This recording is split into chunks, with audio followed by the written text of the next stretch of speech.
Ang programang ito ay rated SPG. Striktong patnubay at gabay ng magulang ang kailangan. Maaaring may masiselang tema, lengguwahe, karahasan, sexual, horror o droga na hindi angkop sa mga bata. Ipinagtataka ni Justin kung bakit napapatawad pa rin ni Annalyn itong si Zoe kung saan marami itong ginagawang masama sa kanya.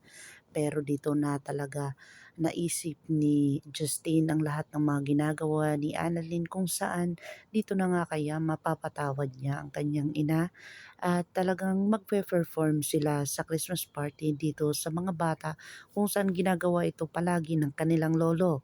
Dito na talaga tinawagan ni Annalyn itong si Giselle upang ito ay paalam dito na andun si Justin at hindi pa huli ang lahat ay makikita at makakasama pa niya ito. At dito na nga ay tuwang-tuwa si Giselle sa kanyang mga nakikita habang nagpe-perform itong kanyang anak.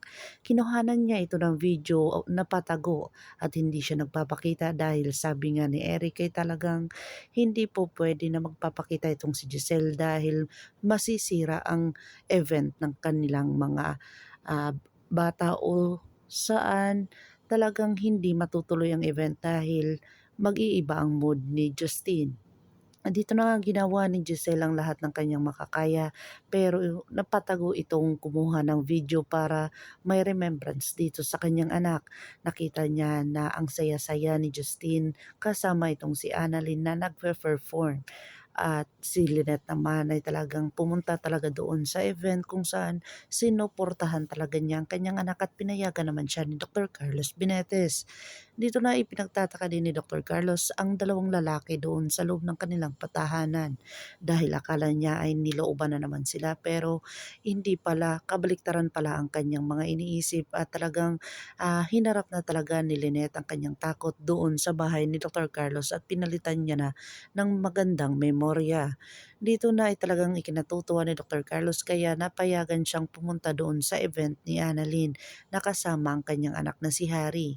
Tuwang-tuwa sila dahil nakita nila kung paano mag-perform itong si Justine at saka si Annalyn doon sa ibabaw ng entablado.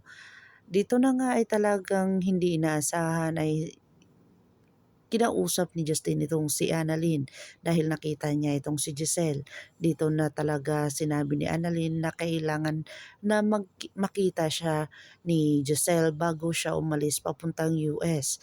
Dito na sana aalis si Giselle na kung saan pinigilan ito ni Justin.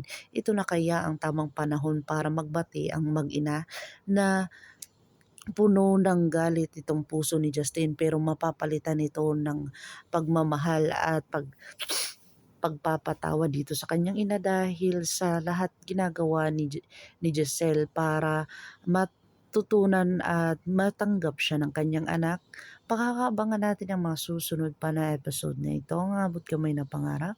If you like my story, please like, share, and subscribe para ma-update po kayo sa mga susunod pa. Yun lamang po at maraming salamat.